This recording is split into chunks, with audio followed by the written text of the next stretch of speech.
안녕하세요. 사연에 빠지다의 DJ 민영입니다. 오늘도 두 가지 사연 준비되어 있으니 재미있게 들어주시고요. 구독과 좋아요 버튼도 꼭 눌러주세요. 그럼 오늘의 사연 함께 시작해 볼게요.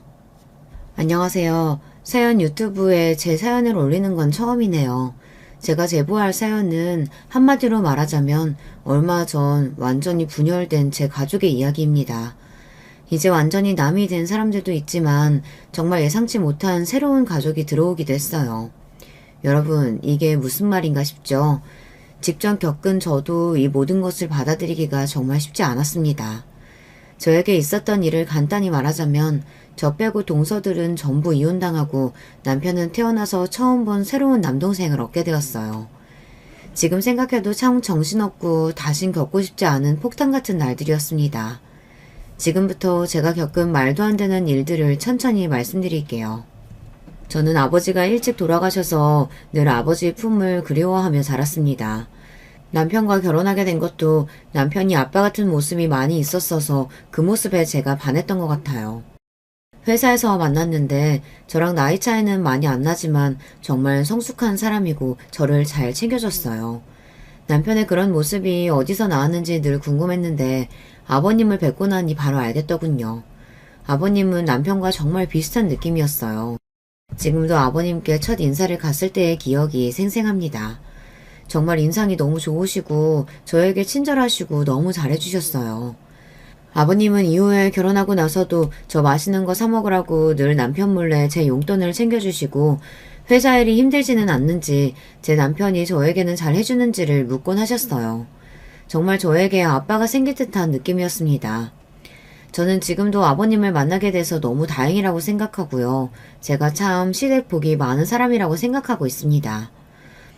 저도 아버지가 일찍 돌아가신 안타까운 가정사를 가지고 있는데 남편도 저랑 비슷한 가정사를 가지고 있었어요. 바로 남편의 어머님이 일찍 돌아가셨다는 것이었죠. 지금 생각해보면 서로 이렇게 어릴 때 겪은 아픔을 공유하며 더 친해질 수 있었는데요. 그래서 빠른 시일 내에 마음의 유문을 열었던 것 같아요. 형제 관계는 저와는 좀 달랐어요. 저는 외동으로 자랐는데 남편에게는 남동생이 2명 있었습니다. 아버님 혼자서 제 남편을 포함한 도련님들을 전부 키우셨다는 사실이 너무 대단하지 않나요? 그것도 그냥 키우신 게 아니라 정말 반듯하게 모든 아들들을 잘 키워내셨습니다. 제가 처음에 도련님을 보고 깜짝 놀랐던 건 제 남편도 너무 좋은 사람이었는데 도련님들도 하나같이 성격이 좋다는 것이었어요. 정말 삼형제가 어떻게 이렇게 사람이 괜찮을 수 있는지 그만큼 아버님이 삼형제를 잘 키우기 위해 많이 노력을 하신 것 같았습니다. 여러분, 그럼 이렇게 아무 문제가 없고 완벽한 가족인데 도대체 왜 분열이 생기게 된 걸까요? 그건 바로 도련님과는 완전히 딴판인 동서들 때문이었습니다. 제가 남편과 결혼하고 1년 후에 둘째 도련님, 그리고 1년 후에 셋째 도련님이 연달아 결혼을 했어요. 저는 동서들이 생긴다는 생각에 처음에는 기대도 되고 기뻤습니다. 하지만 동서들은 정말 저와는 성격이 정반대였어요. 아직도 처음 동서들을 만났을 때를 잊을 수가 없습니다. 이런 경우는 처음 봤거든요. 여러분, 첫 명절에 일하기 싫어서 일을 대신할 아주머니를 데려오는 며느리를 본 적 있으신가요? 이걸 해낸 게 제 둘째 동서입니다. 사실 둘째 동서를 처음 봤을 때부터 손 하나 까딱하지 않고 앉아만 있었어요.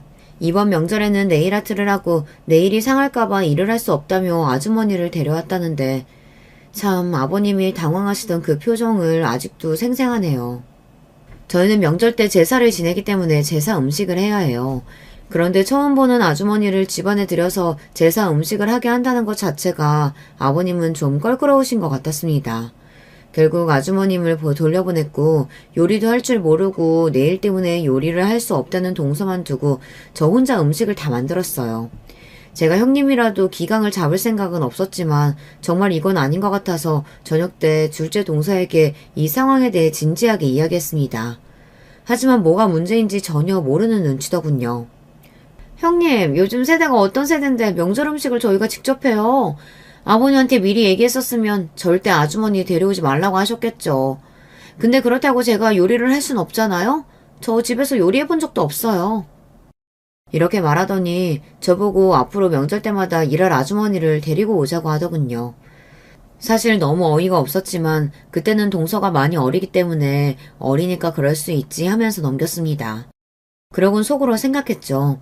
곧 셋째 도련님이 결혼하시면 또 다른 동서가 생기니까 좀 괜찮겠지 이렇게요. 그런데 여러분, 왜 저에게만 이런 일이 생기는 걸까요? 셋째 동서는 둘째 동서보다 더 심각했습니다. 정말 제가 상상한 것 이상이었죠. 셋째 도련님이 결혼한 후 첫 명절에 아예 오지도 않더라고요. 그 이유가 뭔지 아시나요? 명절만큼 긴 휴가가 없기 때문에 그때 쉬어야 한다고 혼자 휴가를 떠났다고 하네요. 셋째 도련님이 그래도 첫 명절은 같이 가족들이랑 보내야 하지 않냐고 하니까 요즘 누가 명절을 챙기냐고 아버님 보고는 앞으로 명절 때는 각자 집에서 휴식 취하고 날 잡아서 따로 모이자고 전해달라고 했다네요. 이 얘기를 들은 둘째 동서의 반응도 가관이었습니다. 뭐야, 이럴 거면 나도 안 왔지. 아버님, 명절에 누구는 오고 누구는 안 오는 게 말이 돼요? 저도 안 올래요. 솔직히 누가 쉬고 싶지 여기 오고 싶겠냐고요. 딱 저렇게 아버님이 있는 데서 대놓고 말하더군요. 성격 좋은 아버님은 눈치를 보며 허허 웃으셨습니다. 사실 저희가 평소에 아버님 집에 자주 찾아뵙는 것도 아니거든요. 거기다가 아버님은 정말 며느리들에게 용돈도 잘 챙겨주세요. 그러면 다른 날도 아닌 명절에는 와서 인사도 드리고 맛있는 밥도 차려드리고 제사 지내는 것도 도와드리고 가족끼리 이 정도는 할 수 있는 거 아닌가요? 아버님 앞에서 대놓고 오기 싫다고 말하는 게 정말 저는 무례하다고 생각이 들었습니다. 너무 성격도 좋고 괜찮은 도련님들이 왜 이런 사람들을 만났는지 정말 이해가 되지 않았어요. 결국 제 남편이 이 문제를 도련님들께 진지하게 이야기했고 도련님들이 동서에게 제대로 말을 했다고 합니다. 이후에 아버님이 있을 때만 동서들이 말 조심하는 것을 보니 그때 도련님들에게 혼이 난 게 아닌가 생각이 들었어요. 그래도 동서들은 명절에 음식을 하거나 명절에 가족끼리 모인다는 것 자체는 끝까지 납득을 못하는 듯 했습니다. 결국 명절 때마다 핑계를 대며 동서들이 빠지려 하자 제 남편이 해결책을 냈습니다. 저희가 다 같이 모이는 날은 1년에 단 한 번 아버님 생일로 정하는 것이죠. 사실 저는 아버님께 늘 감사한 마음이었기 때문에 명절이 아니라도 늘 찾아와서 아버님께 맛있는 음식도 해드리고 여러 가지 이야기를 나누었어요. 여쭤보니 동서들은 정말 생일날 말고는 한 번도 오지를 않는다더군요. 제가 아버님께 한 번은 이런 질문을 한 적이 있었습니다. 아버님, 그래도 며느리들이 명절에도 안 오는데 섭섭하지 않으세요? 다른 집은 다 명절에 모이고 그러잖아요. 괜찮아. 요즘 애들 먹고 살기 바쁘잖아. 명절에 쉬고 싶은데 당연한 거지. 나는 그냥 우리 아들이랑 잘 살기만 하면 돼. 그리고 나한테 다들 싹싹하니 잘하잖니. 나는 우리 며느리들 모두에게 너무 고마워. 저는 아버님이 좋은 분이라는 걸 알고 있었지만 아버님의 대답을 듣고 정말 놀랐어요. 요즘 며느리한테 이렇게 말해주는 시아버지가 있나요?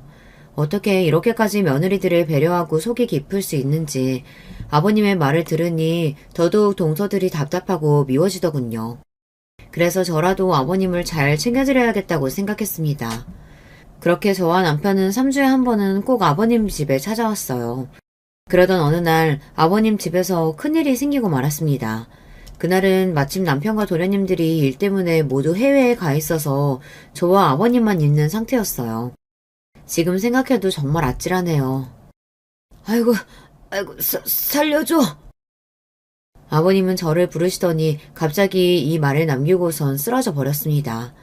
저는 너무 놀라서 손을 벌벌 떨며 울면서 다급하게 구급차를 불렀습니다. 남편과 도련님들한테도 바로 이 사실을 알렸지만 아주 먼 해외에 있어서 오는데 시간이 걸린다고 하더군요. 특히 이번엔 형제 3명이 같이 사업을 하고 있어서 꼭 필요한 계약을 따기 위해 해외에 나간 상황이었어요. 결국 저는 동서들에게 전화를 했습니다.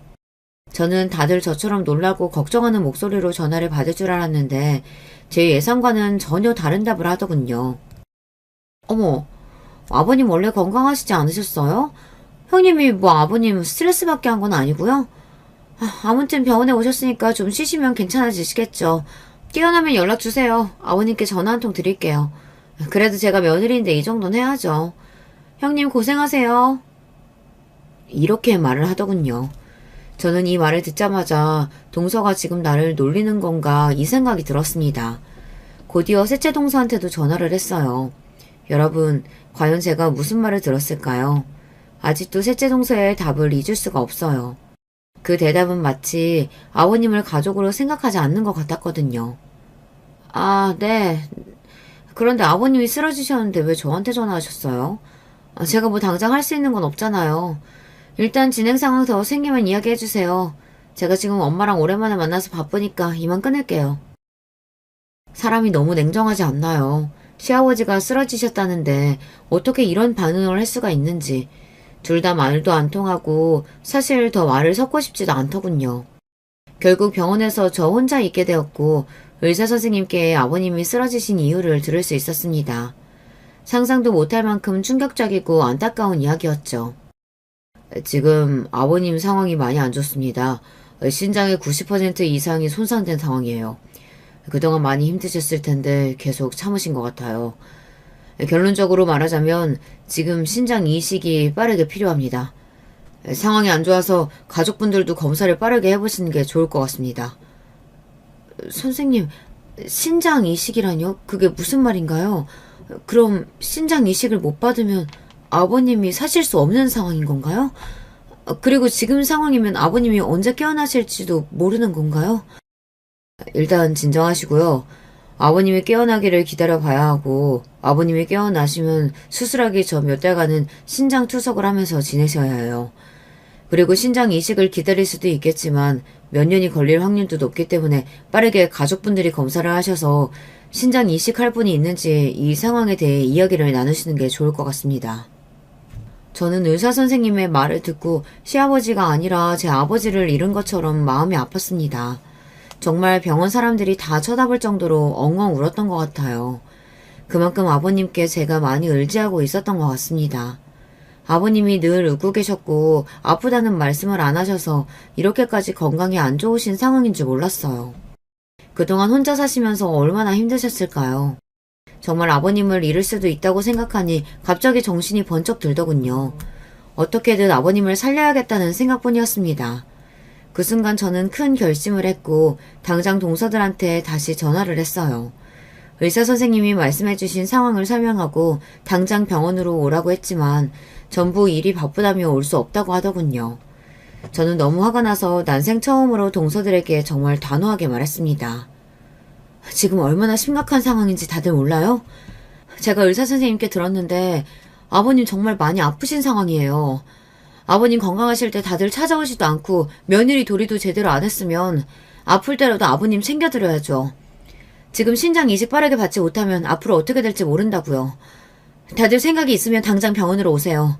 도련님들이랑 제 남편도 해외에 있는데 저희들끼리라도 회의를 해야 할 거 아니에요.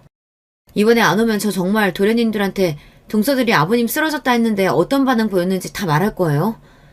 도련님들이 참 좋아하시겠어요. 그쵸? 제가 이렇게까지 화를 내며 이야기를 하자 그제서야 알겠다며 병원에 온다더군요. 결국 3명에서 어떻게 할지 회의를 하는데 사실 회의 진행 자체가 안 됐습니다. 동서들은 정말 단 하나의 피해도 보기 싫은 것 같았어요.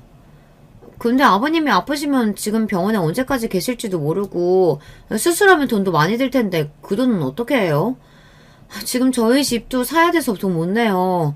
뭐 아버님 모아두신 돈 없어요? 돈 드릴 일 또 생겼다니 짜증나 죽겠네. 돈도 돈인데 저희가 검사를 해야 한다는 건 무슨 소리예요? 설마 저랑 제 남편이 신장 이식을 해야 하는 건 아니죠? 그거 하면 어쨌든 하기 전보다 면역력도 약해지고 건강도 안 좋아질 텐데 그걸 어떻게 해요? 저는 못하고요. 검사도 안 할 거예요. 이렇게 아버님 건강은 생각하지도 않은 채 돈도 내기 싫고 검사도 안 하겠다는 동서들을 보니 아버님이 너무 불쌍하더군요. 근데 정말 어이가 없는 건 동서들이 도련님들이 있을 땐 이렇게까지 솔직하게 이야기를 안 한다는 거예요. 최근에는 도련님들이 있을 때만 아버님께 살갑게 대화를 하고 늘 아버님 아프신 곳은 없는지 먹고 싶은 건 없는지 도련님이 볼 때만 여쭤보더군요. 이번에도 만약 도련님들이 옆에 있었다면 이렇게까지 노골적으로 싫다고 이야기하진 않았겠죠. 그들의 가식을 보니 정말 토가 나올 것 같았어요. 한마디로 역겨웠습니다. 저는 동서들에게 제 남편과 도련님들이 돌아오기 전까지는 저희들끼리 돌아가며 아버님 곁에 있어야 한다고 이야기했어요. 그렇게 동서들에게 실망한 다음 날 정말 다행히도 아버님이 깨어나셨습니다. 역시나 아버님이 깨어나자마자 동서들은 가식을 떨더군요. 아마 도련님들이랑 싸우기 싫어서 그러는 거겠죠. 아버님 쓰러지셨다면서요? 저희가 얼마나 걱정했는지 몰라요. 아무튼 이제 저희가 왔으니까 너무 걱정하지 마세요. 아버님 아프시면 진작 말을 하시지 그러셨어요. 그럼 저희가 뭐라도 해드렸을 텐데. 하필 이럴 때 아들들이 해외에 나가 있어요. 참 도움도 안 돼요. 그쵸? 아들들 올 동안 저희가 옆에 있을게요. 참 둘 다 말은 청산유수인데 행동도 제대로 하면 얼마나 좋을까요? 그래도 저는 동서들이 아버님 간병을 절대 안 한다고 할 줄 알았는데 도련님이랑 제 남편이 올 때까지 돌아가면서 간병을 하자는 제 말에 동의하는 걸 보고 그래도 아버님을 걱정하는 마음은 다들 있구나 생각했습니다. 그렇게 짧게 동서들을 보자마자 아버님은 다시 깊은 잠에 드셨습니다. 이후로도 깨어있는 시간이 굉장히 적으셨어요. 몸에는 힘도 없으시고 아무리 깨어도 깨어나기 힘들어 하셨죠. 이런 아버님의 상태는 정말 저를 미치고 불안하게 만들었어요. 아버님은 정말 많이 힘들어 하셨습니다. 아무리 적어도 3일 후에야 남편과 도련님이 해외에서 돌아오기 때문에 그때까지는 저와 동서들이 어떻게든 아버님 곁을 지켜야 했고 결국 회의 끝에 첫째 날은 둘째 동서, 둘째 날은 셋째 동서, 이후에 제가 아버님 곁을 지키기로 했습니다. 그리고 둘째 동서가 아버님을 간병하기로 한 그날 정말 간호사분들께 사과를 드린 만큼 죄송하고 쪽팔리는 일이 생기고 말았습니다. 결국 그 일 때문에 저는 잠시 집을 갔다가 다시 와야 했죠. 제가 병원을 나간 이후 둘째 동서는 아버님이 몸이 불편하다 덥다고 말할 때마다 어떻게 해야 할지 몰라 간호사분들을 불렀다고 합니다. 그리고 간호사분들의 처치가 마음에 안 들었는지 무작정 짜증을 냈다고 해요.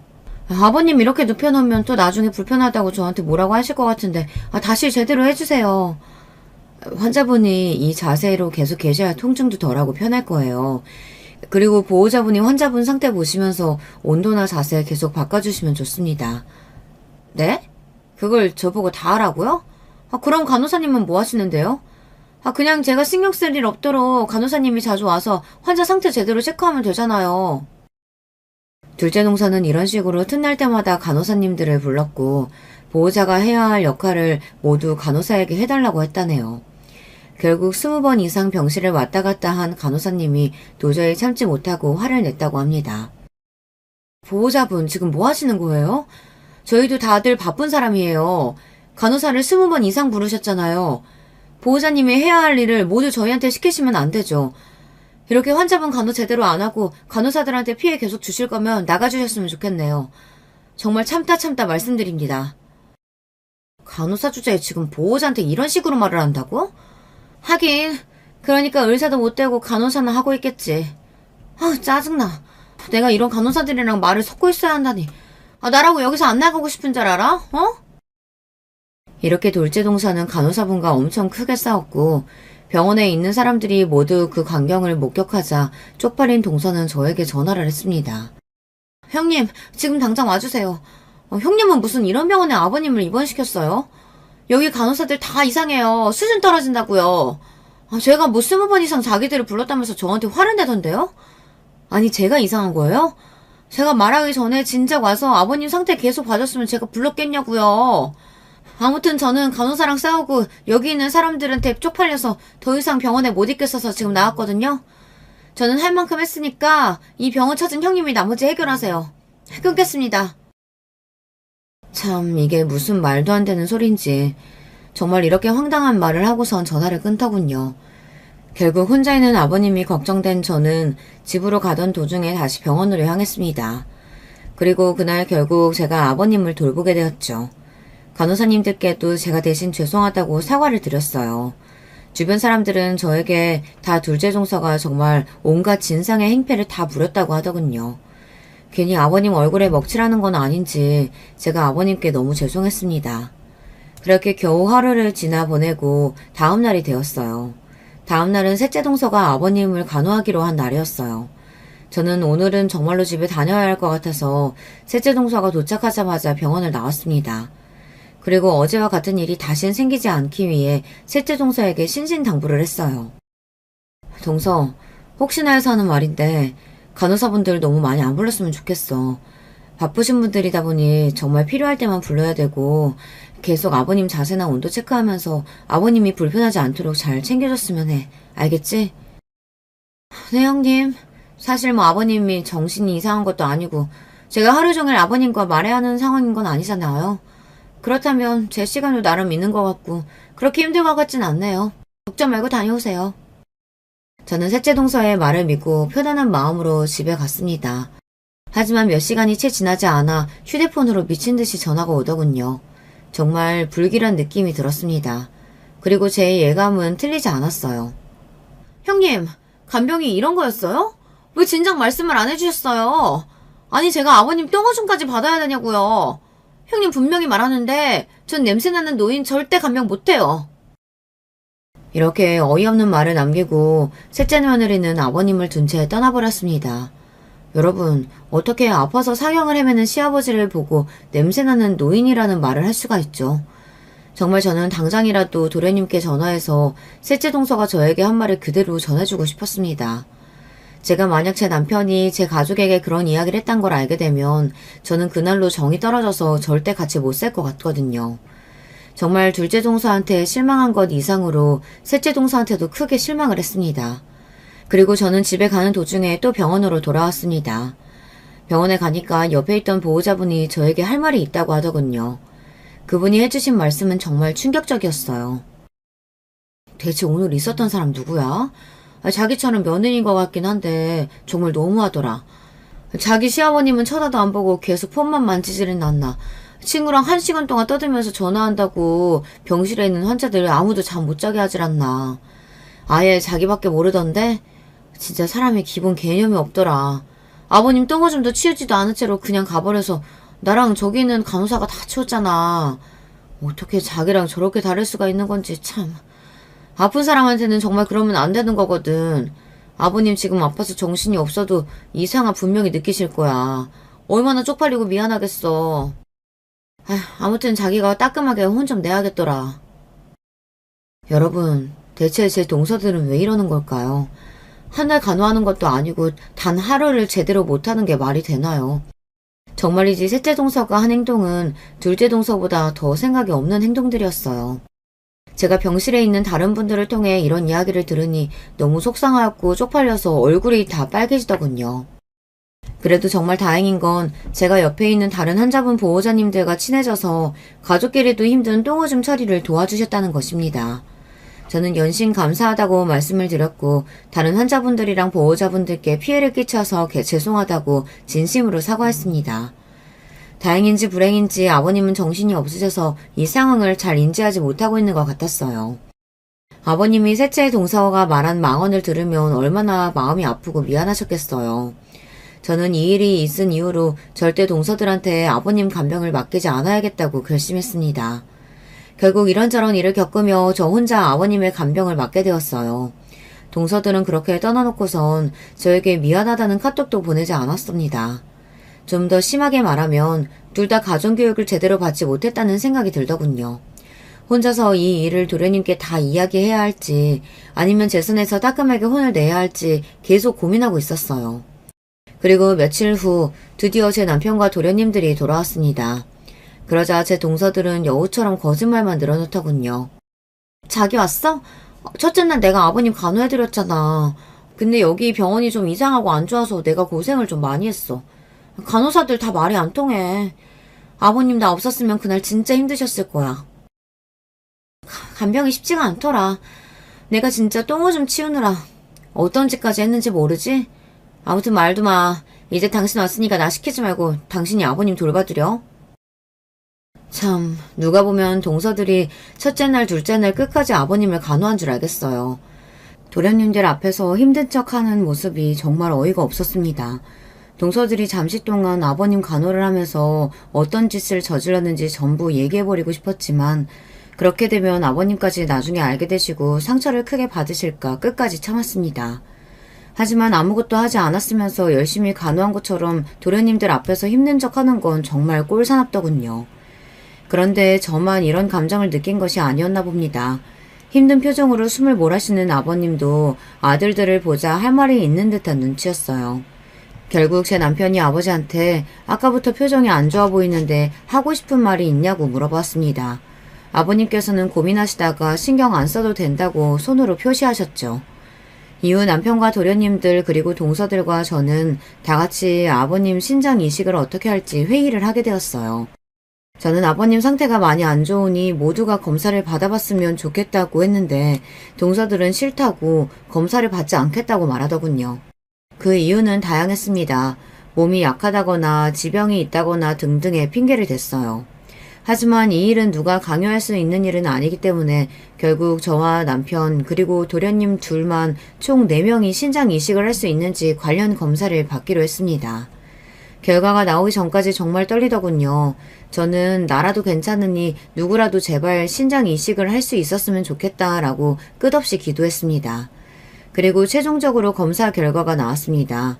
과연 제 바람처럼 저희 중에서 신장 이식을 할 수 있는 사람이 있었을까요? 답은 아니오입니다.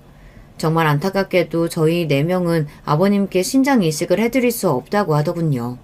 혈액형 이유도 있고 무엇보다 남편과 도련님들도 신장이 그렇게 좋은 편이 아니었어요. 검사 결과가 생각보다 너무 안 좋게 나와서 실망스러웠죠. 아버님께 말씀을 드리니 괜찮다고 오히려 저희를 달래주시더군요.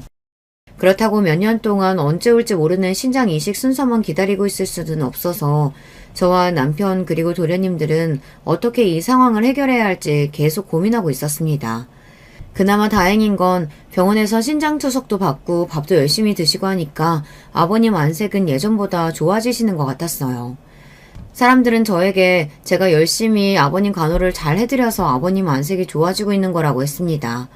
제 남편은 제가 힘들까봐 걱정됐는지 중간에 간병인을 구하자고 하더군요. 하지만 차마 아버님을 모르는 사람에게 맡길 수 없어서 저는 끝까지 옆에 있겠다고 했습니다.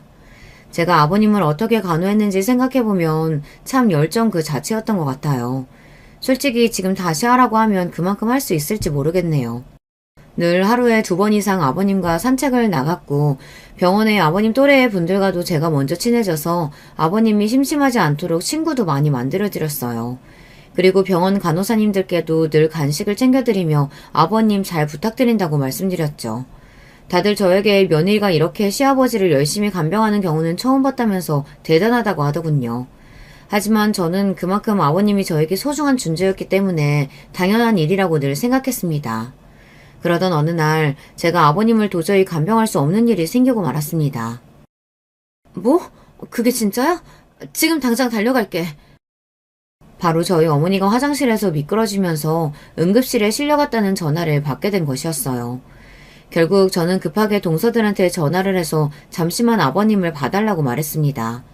그러자 동서들은 절대 안 된다고 말하더군요. 그 안 된다는 이유가 뭔지 아시나요? 형님, 저 저번에 아버님 간호하고 며칠 동안 알아 누웠어요. 노인네들 간병하는 게 아무나 하는 거 아니에요. 죄송해요. 저 체력이 너무 약해서 진짜 쓰러졌을 수 있을 것 같아요. 제가 가야 돼요? 그냥 제 남편 부르세요. 저 비위 약해서 다른 사람 똥냄새, 오줌 냄새 절대 못 맡는다니까요. 네, 이런 이유들을 말하더군요.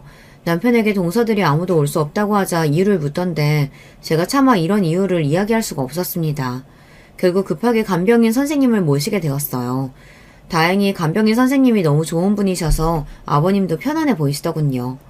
결국 남편의 제안으로 저와 간병인 선생님이 하루씩 돌아가며 아버님의 간병을 맡기로 하였습니다. 그렇게 열심히 아버님을 간호하고 있는 와중에 어느 날 해가 서쪽에서 뜨는 일이 생겼습니다. 어쩌면 당연한 일일지도 모르지만 동서들의 예전 행동들을 보면 정말 놀라운 일이거든요. 바로 동서들이 먼저 아버님을 찾아온 것이었어요. 아버님, 저희 왔어요. 형님, 저희 왔어요. 계속 병원에 있으니까 힘드시죠? 마침 저희가 형님도 좀 쉬시게 해드릴 겸 아버님도 보고 싶어서 왔어요. 그리고 형님께 할 말도 있는데 잠시 시간 되시죠? 그렇게 동서들의 제안으로 저는 병원에서 동서들과 이야기를 나누게 됐습니다. 단 한 번도 저에게 먼저 대화를 건 적이 없어서 대체 무슨 일일까 궁금했어요. 이제 좀 다들 철이 든 건 아닐까 기대도 했었는데 참 동서들이 한 얘기가 뭔 줄 아시나요? 형님, 혹시 아버님이 형님한테 유산 얘기 안 했어요? 했죠. 안 했을 리가 없잖아요. 지금 아버님 신장 이식할 사람 못 구하고 있는데 아버님도 아실 거 아니에요. 안 좋은 상황까지 올 수도 있다는 거. 그러면 혹시 모를 상황 대비해서 유산 상속 어떻게 해야 될지 분명히 생각하고 계실 텐데. 형님은 가까이 있으니까 아버님이랑 이런 대화 나누지 않아요? 동서들이 저에게 묻고 싶은 말은 아버님 건강에 대한 게 아니라 그저 유산 상속에 대한 것이었습니다. 저는 어떻게든 아버님이 빨리 회복해서 더 오래 살면 좋겠다는 생각으로 열심히 간호하고 있는데 동서들은 아버님이 살지 못할 상황이나 생각하며 유산을 탐내고 있었다니 그들의 속내에 너무 소름이 돋고 짜증이 나더군요. 겨우 화를 참고 동서들에게 얘기했습니다. 지금 갑자기 찾아와서 무슨 얘기하는 거야? 아버님은 유산 상속에 대한 어떤 얘기도 나한테 한 적 없고 앞으로도 아버님이 건강하실 거기 때문에 유산 상속에 대한 이야기를 지금 할 필요는 없다고 생각해. 제가 단호하게 얘기하자 동서들은 입을 삐죽거리며 저에게 지금 혼자 아버님이랑 친해져서 유산 다 가지고 싶어서 거짓말하는 거 아니냐고 묻더군요. 결국 저는 화를 참지 못하고 다시는 이런 일로 찾아오지 말라고 이야기하며 자리를 떴습니다. 이후 둘의 대화가 궁금해서 몰래 들어봤는데 둘의 대화가 너무 마음에 걸리더군요. 그러면 그거 어떻게 해결해? 돈 있어야 되잖아. 두고 봐. 어차피 아버님 지금 방법 없잖아. 그럼 우리한테 오게 돼 있어. 저 대화에서 꼭 아버님과 도련님들 몰래 일을 꾸미고 있는 것 같았습니다. 그리고 그 일에 돈이 필요해서 저렇게 아버님 유산을 탐내는 건 아닐까 생각도 들었죠. 물론 물증이 없어서 더 이상 제가 할 수 있는 말은 없는 것 같네요. 이렇게 동서들이 아버님 재산을 탐내고 있을 때에도 저는 어떻게 하면 아버님이 살 수 있을지 생각했습니다. 그리고 며칠 후 아버님을 살릴 수 있는 예상치 못한 인물이 병원에 등장했어요. 이 일로 제 남편과 저 도련님들 동서 모두가 난리가 났습니다. 아버님을 찾아온 사람은 19살의 어린 소년이었는데 자기가 아버님의 아들이라고 말하더군요. 제 남편이 예전에 아버님이 여자친구가 있으셨다고 말한 적이 있었는데 저는 그때 태어난 아이가 아닐까 추측했습니다. 그리고 나중에 아버님 정신이 괜찮을 때 슬쩍 여쭤보니 말 못해서 미안하다고 맞다고 하시더군요. 아이는 나타나자마자 아버님 상태를 보며 울었고 저희에게 찾아와서 미안하다며 신장 이식을 하기 위해 검사를 하겠다고 했어요. 제가 찾아와서 많이 당황하셨죠? 저도 다들 놀라실까봐 안 오려고 했는데 제 아버지 신장 이식하고 싶어서 찾아왔습니다. 죄송합니다. 신장 이식만 해드리고 다시는 안 나타날게요. 처음엔 도련님의 존재가 너무 놀라웠지만 어린 나이에도 성숙하게 말하는 도련님을 보자 마음 한쪽이 찡해졌습니다. 사실 아무리 가족이라도 신장 이식을 하는 게 쉬운 결정은 아니잖아요. 어린 나이에 저런 생각을 하는 게 정말 대단하다고 느꼈습니다. 그리고 얼마 후 검사 결과가 나왔는데 다행히도 신장이 아주 건강해서 이식을 할 수 있다고 하더군요. 저는 갑자기 나타난 도련님께 정말 감사하다고 말하며 병원에 올 때마다 맛있는 것도 사주며 이야기를 들어주며 수술 전까지 계속해서 안심을 시켜주었어요. 하지만 동서들은 이 상황이 마음에 들지 않는 듯 했어요. 어린 도련님을 볼 때마다 눈치를 주며 갑자기 나타난 아이를 어떻게 믿냐며 신장 이식을 꼭 이 아이한테 받아야 하냐고 묻더군요. 저로선 이해가 되지 않았지만 신장 이식은 당연히 빠르게 해야 했고 어린 도련님께 저희가 고마워해야 할 상황 아닌가요? 그러자 셋째 동서는 정말 아버님의 아들이 맞는지도 의심된다고 얘기했어요. 결국 어린 도련님은 나중에 유전자 검사지까지 들고 왔습니다. 그러자 더 이상 동서들도 아무 말을 못하더군요. 저는 어린 도련님이 동서일 때문에 스트레스를 받아서 마음이 바뀌면 아버님이 신장 이식을 받지 못할 수도 있다는 생각이 들어 동서들과 어린 도련님을 최대한 만나지 못하게 하였습니다. 그렇게 드디어 기다리고 기다리던 아버님이 신장 이식을 받는 날이 되었습니다. 저는 전날 밤 너무 긴장돼서 한숨도 자지 못했어요. 저도 이렇게 떨리는데 어린 19살 아이는 얼마나 무서울까 생각이 들더군요. 수술을 하는 동안 계속해서 기도를 했습니다. 그리고 정말 다행히도 의사 선생님이 수술이 잘 끝났다고 말하더군요. 이후 아버님의 상태를 살펴봤는데 생각보다 괜찮으신 듯 했습니다. 하지만 문제는 19살의 도련님이었어요. 도련님은 형들이 괜찮냐고 물었을 땐 억지로 웃으면서 괜찮다고 하더니 제가 따로 물어보자 숨을 몰아쉬며 너무 아프다고 털어놓더군요. 형수님, 이거 통증이 정말 제가 생각지도 못할 정도로 너무 아픕니다. 이 말을 듣자마자 제가 깜짝 놀라서 의사 선생님을 불렀어요. 하지만 의사 선생님은 이미 무통조사를 놓았고 원래 수술 후 통증이 있을 수도 있기 때문에 더 할 수 있는 게 없다고 하더군요. 어린 도련님은 그날 이후에도 너무 힘들어했습니다. 나중에는 제 남편이 왔을 때도 너무 아프다며 살려달라고 하더군요. 결국 저는 다시 의사 선생님을 불렀습니다. 어린 도련님이 너무 아파하는 것을 보자 정말 죄송하게도 의사 선생님께 어떻게든 해달라며 화를 내버렸죠. 선생님, 사람이 이렇게 아파하는데 병원에서 아무것도 해줄 수 없다는 게 말이 되나요? 와서 뭐라도 해주셔야죠. 어느 정도 이성을 잃은 저를 보자 의사 선생님은 결국 다시 와서 어린 도련님을 봐주셨고 끙끙 앓는 도련님에게 마약성 진통제를 추가해 주셨습니다. 드디어 도련님이 좀 괜찮아지시겠구나 생각했는데 이후에도 도련님은 엄청 아파하시더군요. 결국 계속 힘들어하시다가 기절하듯 잠이 들었습니다. 어린 도련님은 그렇게 며칠 동안 심한 통증을 호소했어요. 다음 날에도 다다음 날에도 계속해서요. 정말 죽을 것 같네요. 그래도 계속 버티다 보면 괜찮아지겠죠? 아직 수술한 지 얼마 안 돼서 그렇겠죠? 이렇게 묻는 도련님께 저는 안타깝게도 아무 말도 해줄 수가 없었습니다. 너무 미안하고 고맙다는 소리만 계속했던 것 같아요. 그래도 다행인 건 며칠이 더 지나니까 도련님이 통증을 거의 안 느끼게 되었다는 것이에요. 이후 아버님도 수술 결과가 좋았고 도련님도 회복 속도가 빨라서 저는 크게 안심했습니다. 그렇게 아버님이 열심히 회복하시던 도중 어느 날 저에게 예상치 못한 말을 꺼내셨습니다. 내가 아파서 큰 돈 들었을 텐데 그 돈은 어떻게 해결했니? 저는 아직 몸 회복이 안 된 아버님이 돈 때문에 스트레스를 받지 않을까 걱정돼서 예전부터 저랑 남편이 혹시 몰라서 모아둔 돈이 있었기 때문에 그 돈을 사용했다고 거짓말을 했어요. 돈 걱정은 절대 하지 말라고 신신당부를 드렸습니다. 하지만 아버님의 표정은 마음이 놓이는 표정이 아니었어요. 그러더니 마지막에 저한테 의미심장한 말씀을 하셨어요. 내가 너한테 정말 신세를 많이 졌다. 돈 문제는 내가 몸이 좀 더 회복하고 나면 어떻게든 해결할 테니 너희는 걱정하지 말렴. 날 위해서 그렇게 큰 돈을 쓰다니 고맙다. 네가 있어서 사는 게 얼마나 든든한지 몰라. 저는 어떻게든 해결한다는 아버님의 말씀이 아버님이 무리하게 돈을 구해서 저한테 주시려는 건 줄 알고 혹시라도 저 때문에 돈을 힘들게 구할 생각이라면 절대 그렇게 하실 필요 없다고 몇 번이나 말씀드렸습니다. 아버님은 마음만으로도 너무 고맙다고 계속해서 말씀하셨죠. 그 후 제가 그토록 바랬던 아버님과 도련님의 퇴원날이 되었습니다. 저는 저희 집으로 아버님과 도련님을 초대해서 건강한 집밥을 차려드렸어요. 그리고 도련님과 아버님께 제가 먼저 쉽지 않은 말을 꺼냈습니다. 두 분이 어떻게 반응할지 몰라서 제가 더 긴장했어요. 아버님, 도련님, 제가 고민을 해봤는데 좀 더 몸 회복하실 동안만 저희랑 같이 사시는 건 어때요? 두 분 다 병원도 자주 가봐야 하고 건강하게 잘 챙겨 드셔야 하잖아요. 아무래도 두 분이 혼자 사시니까 음식 챙겨드리긴 힘들 것 같아서 고민하다가 말씀드리는 거예요. 제가 이 말을 꺼내자마자 남편도 놀라운 눈으로 저를 보더군요. 남편에게 상의하기 전에 아버님과 도련님 의견을 먼저 여쭙고 싶어서 제가 이야기를 먼저 꺼낸 것이었습니다. 그러자 아버님의 반응이 너무 감동적이었습니다. 정말 고맙다. 내가 어떻게 너 같은 며느리를 얻게 됐는지 모르겠어.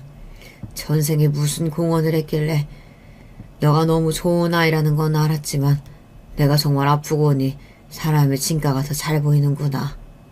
나는 앞으로 너 딸처럼 생각할 거야. 뒤이어 도련님도 감격스러운 표정으로 저에게 말했습니다. 형수님, 어쩌면 형수님 입장에서는 제가 너무 갑작스러우실 텐데 이렇게 저까지 생각해 주셔서 감사합니다. 혹시 괜찮으시다면 제가 1년 안으로 다시 엄마를 만나기 위해 외국으로 갈 때까지만 신세 지겠습니다. 혹시 제가 도울 일 있다면 언제든 말씀해 주세요. 정말 감사합니다. 다행히 아버님과 도련님이 너무 좋아해 주셨고 남편도 흔쾌히 좋다고 해서 그렇게 약 1년간 4명이 같이 살게 되었어요. 새로운 가족의 형태였지만 잘 적응해서 평탄하게 하루하루를 보냈어요. 어느덧 아버님의 생신날이 되었습니다.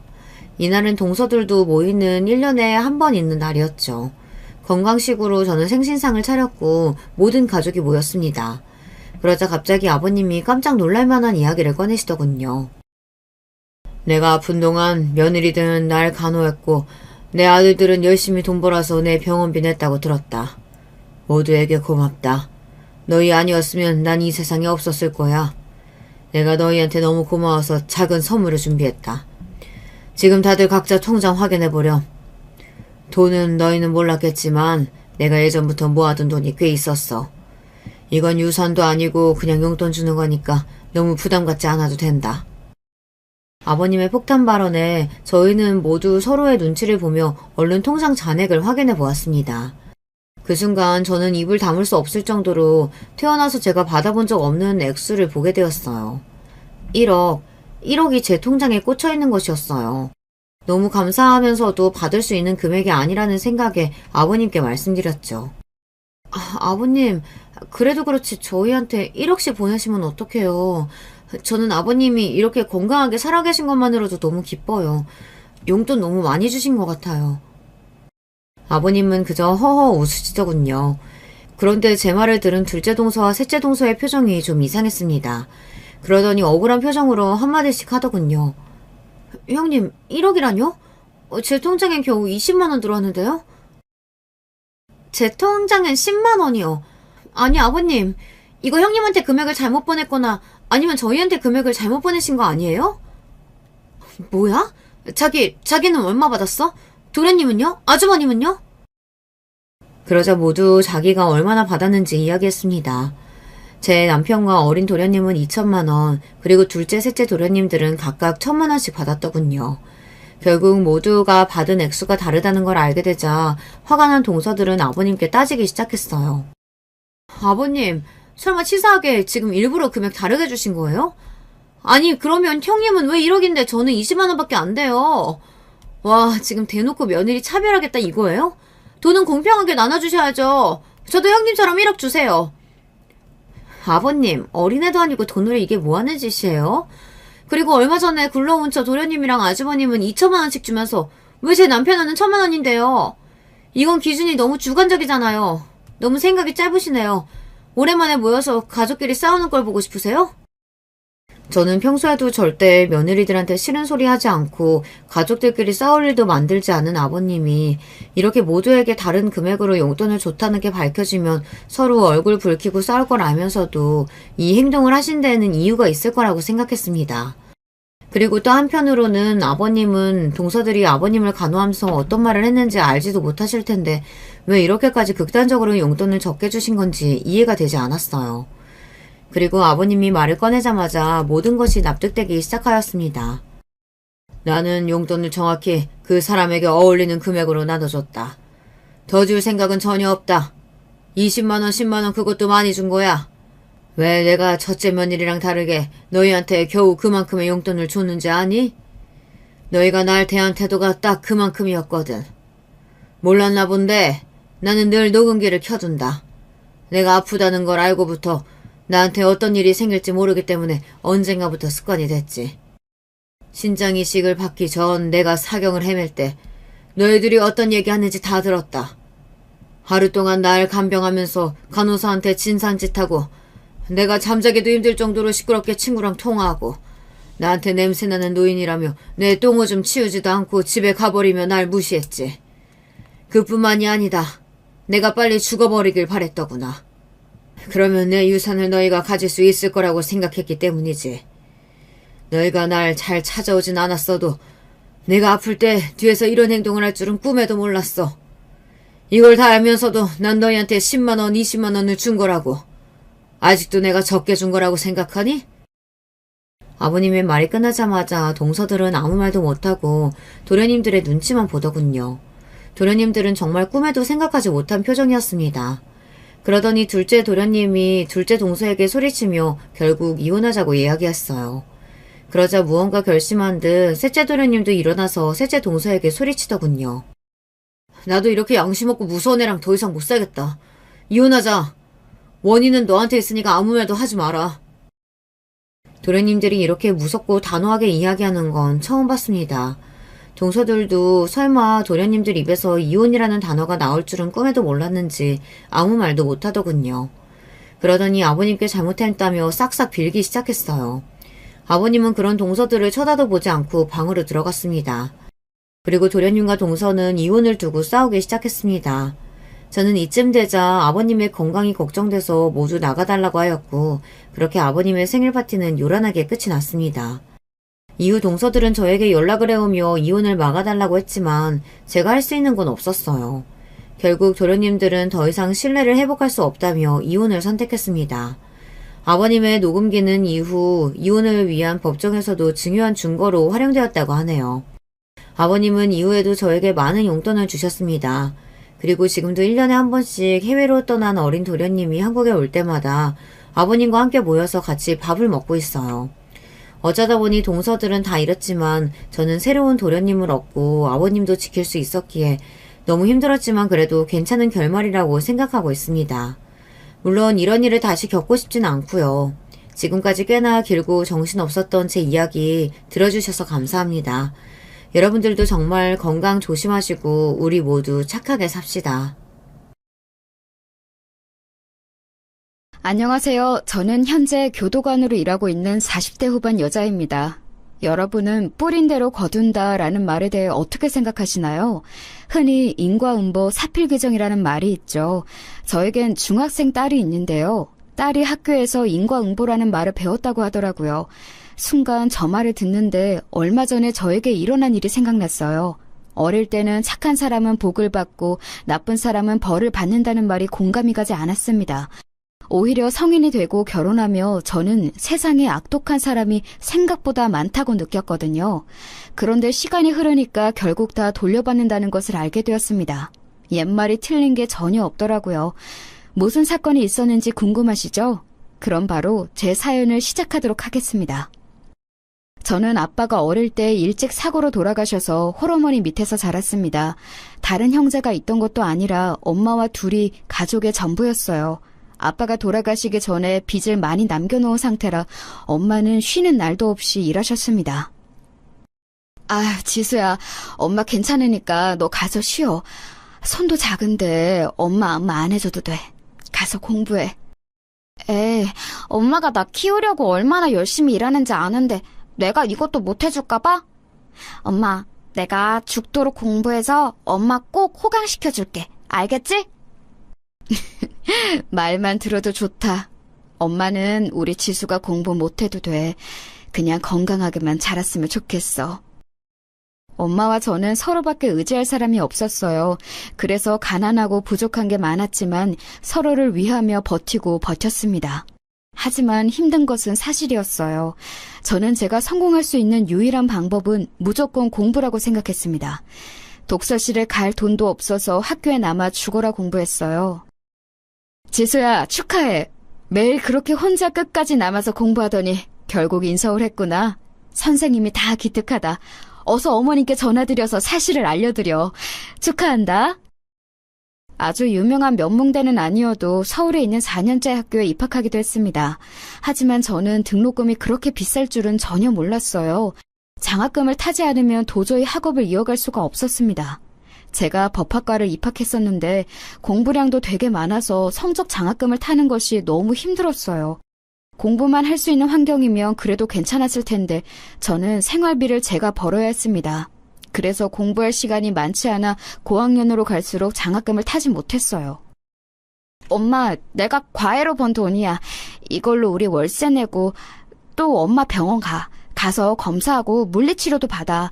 어깨 아픈 거 계속 가잖아. 내가 진짜 너무 걱정돼서 그래. 아유, 아니야. 네가 이렇게 열심히 일해서 번 돈인데 엄마가 어떻게 쓰니? 아니야. 엄마가 아파서 일을 못하니까 우리 딸이 이렇게 고생하네. 엄마는 마트에서 계산원으로 일하셨는데 종일 서 있으니까 무릎이 많이 상한 상태였어요. 원래 제가 학생 때는 식당에서 일했는데 그때 팔목부터 어깨가 이미 아픈 상태였거든요. 한마디로 온몸이 안 아픈 곳이 없는 상태였습니다. 이러니 제가 과외를 무리하게 늘려서 돈을 벌 수밖에 없었어요. 학교 공부는 못하고 학생들의 내신 관리에 시간을 쏟으니 장학금을 탈 수 없는 사태가 발생했습니다. 방학 때는 과외를 무리하게 돌리다 쓰러져서 응급실에 가기도 했죠. 다이어트를 굳이 하지 않아도 몸은 항상 마른 상태를 유지했어요. 지수야, 엄마는 네가 안 아픈 게 소원이야. 제발 몸 생각하면서 일해, 응? 이게 다 엄마 때문이야. 엄마만 아니었어도 우리 딸이 이런 고생은 안 하고 살 텐데. 우리 딸한테 엄마가 너무 미안하다. 현실적으로 월세가 밀리고 생활이 힘들어지니 저는 문득 대학의 중요성에 대해 생각하게 되었어요. 저는 어릴 때부터 변호사가 되고 싶었습니다. 그런데 아무리 생각해도 현실적으로 변호사가 되는 것은 너무 큰 무리였어요. 당장 학교 공부도 하지 못하고 월세가 밀리는 현실인데 어떻게 공부를 하겠어요. 그리고 엄마가 저를 키우면서 식당, 공장, 마트 등 안 해본 일이 없으세요. 그것을 보고 저는 안정된 직장을 가지는 것이 중요하다는 생각이 들었습니다. 그래서 휴학을 하고 무작정 공무원 준비를 시작했어요. 밤을 새워가며 공부했고 마침내 교도소에서 근무하는 교도관이 되었습니다. 우리 딸이 공무원이라니 엄마는 너무 기뻐. 그렇게 열심히 공부하더니 결국 해냈구나. 엄마는 우리 딸이 정말 자랑스러워. 하늘에 계신 아빠도 무척 기뻐하실 거야. 기특하다, 기특해. 엄마는 제가 공무원이 되었다고 하니 아주 크게 기뻐하셨어요. 엄마가 그렇게 기뻐한 것은 제가 태어나서 처음 봤을 정도였답니다. 저도 안정적인 직장을 가지니 마음이 여유로워졌어요. 그동안 제 생활은 전혀 없이 돈만 벌었거든요. 그런데 이제는 아무도 저를 자를 수 없는 철밥통 직장을 가지니 너무 기뻤습니다. 그렇게 일하기 시작했는데 제 공무원 동기가 어느 날 저에게 소개팅을 하라고 하더라고요. 지수야, 저번에 내 남친이 나 데리러 오면서 너 봤잖아. 마침 남자친구 아는 친구가 여자 소개해달라고 한다고 하더라고. 이번 기회에 남자친구 만들어. 너 연애해본 적 없다며? 소개팅? 그런데 나 어색할 것 같아. 이런 거 한 번도 안 해봤거든. 괜히 나갔다가 분위기만 망치면 어떡해? 걱정돼. 에이, 아니야. 그리고 나도 그 오빠 몇 번 봐서 알거든? 성격 진짜 좋아. 네가 어색하거나 불편한 일 없을 거야. 당장 이번 휴무에 뭐해? 이런 건 빨리 얼굴 봐야 하거든. 저는 그렇게 동기의 열렬한 지지로 인생 첫 소개팅을 나가게 되었습니다. 대학생 때 그 흔한 미팅도 나간 적이 없었던 터라 처음 나가는 거라 무척 떨렸어요. 떨리는 마음을 부여잡고 갔더니 생각보다 훨씬 훤칠하고 잘생긴 사람이 있었습니다. 안녕하세요. 지수씨 맞으시죠? 저는 김재성이라고 합니다. 만나서 반갑습니다. 오시는데 힘들지는 않으셨어요? 얼마나 걸리셨어요? 안녕하세요. 네, 그냥 버스 타고 왔는데 30분 정도 걸렸어요. 반갑습니다. 제가 혹시 몰라서 미리 커피 시켜놨어요. 이거 드시면서 먹고 싶으신 거 또 있으시면 말씀해 주세요. 그리고 우리 저녁은 근사한 곳으로 갈까요? 미리 예약한 곳이 있어요. 어색해서 커피가 코로 들어가는지 입으로 들어가는지도 몰랐어요. 우왕좌왕하는 저와 달리 재성 오빠는 아주 능숙하게 저를 대해주었습니다. 차를 탈 때도 조수석 문을 열어주고 매너가 몸에 장착된 사람이었어요. 다정하고 여자를 잘 아는 모습에 저는 속절없이 넘어가게 되었습니다. 재성 오빠랑 사귄다며? 축하해. 야, 밥 한 끼 쏴. 그 오빠가 능력은 없어도 껍데기 하나는 죽이잖아. 네가 공무원이라 안정적이니 오빠가 다소 능력은 없어도 결혼은 문제 없어. 동기의 말은 사실이었어요. 재성 오빠는 훤칠한 겉모습과 달리 능력은 하나도 없었습니다. 반반한 얼굴 덕에 대학생 때부터 인기가 아주 많았다고 하더라고요. 그런데 졸업하고는 제대로 된 직장을 다닌 적이 없다고 했습니다. 우리 결혼하면 그래도 지수 네가 공무원이니까 안정적이라 다행이다. 내가 이렇게 종종 모델 일하면서 돈 벌어오면 그걸로 생활비에 보태자. 나랑 결혼할 거지? 결혼? 그런데 오빠 나는 지금 현실적으로 우리 엄마한테 용돈도 주고 있고 내가 엄마랑 둘이 살아서 내 월급이 다 생활비로 들어가거든. 결혼은 조금 미루자. 그럼 결혼하고 당분간은 우리 집에서 살자. 안 그래도 내가 엄마한테 물어봤더니 엄마는 며느리가 들어와서 살아도 괜찮으시대. 우리 엄마 완전 짱이지. 재성 오빠는 사귀고 몇 개월이 지나지 않아 계속 결혼을 요구했어요. 심지어 저보고 시댁에 들어와서 살라는 말도 했습니다. 재성 오빠와 저의 공통점이 있다면 바로 홀어머니였습니다. 그래서 더욱 생각보다 빨리 가까워진 계기가 되기도 했어요. 오빠는 제가 엄마에게 용돈을 주는 것을 알고 있었고 결혼해도 계속 주라고 확실히 말했습니다. 순진한 저는 그 말을 그대로 믿고 결혼 얘기를 엄마에게 꺼내게 되었어요. 결혼? 우리 지수가 언제 이렇게 커서 결혼을 한대? 엄마는 너무 기뻐. 엄마가 지수 너한테 해준 것도 전혀 없는데 고맙다. 에이, 뭐가 고마워? 나야말로 없는 형편에 이렇게 키워준 게 너무 고맙지. 이제 결혼하고 아기 낳으면 우리 행복하게 살자. 엄마도 손주 보고 싶다며? 다행이다. 우리 엄마는 제가 결혼한다고 하니 너무 기뻐하셨어요. 재성 오빠를 보고도 잘생겼다고 환영하셨죠. 이렇다 할 직업도 없는 남자였지만 미래 가능성을 보고 결혼 허락을 하셨어요. 제가 공무원이라 찰밥통이니 큰 걱정은 없었죠. 그래서 저는 우리 엄마가 재성 오빠를 환영한 것처럼 시어머니도 저를 환영할 줄 알았습니다. 그런데 그건 제 착각이었어요. 제가 시댁에 처음 인사드리러 간 날 저는 깜짝 놀랐어요. 우리 엄마는 재성 오빠가 인사하러 온다고 시장에 가서 갈비부터 잡채 등 진수성찬을 차리셨거든요. 저도 엄마와 살면서 몇 번 먹어본 적 없는 고급 요리들을 손수 준비하셨어요. 사위를 맞이하려면 이 정도는 기본이라고 하셨죠. 그런데 제가 시댁에 갔더니 준비가 하나도 안 되어 있었습니다. 정확히 말하면 저는 해산물을 개인적으로 못 먹는데 시어머니가 준비한 음식은 죄다 해산물이었어요. 내가 며느리가 인사 온다고 어젯밤부터 준비한 음식인데 입에 안 맞니? 열심히 준비했는데 민망하고 김 빠진다. 이럴 줄 알았으면 그냥 김이나 대충 올려놓을 걸 그랬네. 아, 제가 해산물을 먹으면 알레르기가 올라와서요. 안 먹는 게 아니고 못 먹어요. 죄송해요. 엄마, 내가 지수 해산물 못 먹는다고 했잖아. 지수야, 그래도 우리 엄마가 나쁜 마음으로 그런 건 아니야. 알지? 뭐 라면이라도 먹을래? 아, 아니야. 나 아까 오기 전에 빵 먹어서 배가 고프진 않아. 괜찮아. 어머님 괜찮아요. 알레르기도 편식의 일종 아니니? 먹는 버릇 들이면 괜찮아질 거야. 몸에 안 받는다고 생각하지 말고 먹어봐. 해산물이 얼마나 몸에 좋은데. 시어머니는 제가 해산물을 못 먹는 것을 알면서도 자꾸 음식을 권하셨어요. 그런데 제가 단순히 편식이면 몰라도 진짜 해산물을 먹으면 설사부터 구토까지 하고 피부에 반점도 올라오거든요. 상당히 난처했습니다. 그래도 재성 오빠가 중간에서 중재해준 편이라 괜찮았어요. 그때는 이런 거는 별거 아니라고 생각하고 넘겼습니다. 그렇게 결혼하고 저는 시댁에 들어가서 살게 되었어요. 그런데 그때부터 지옥이 시작되었답니다. 아유, 너는 조용히 나가지 뭐가 이렇게 시끄러워?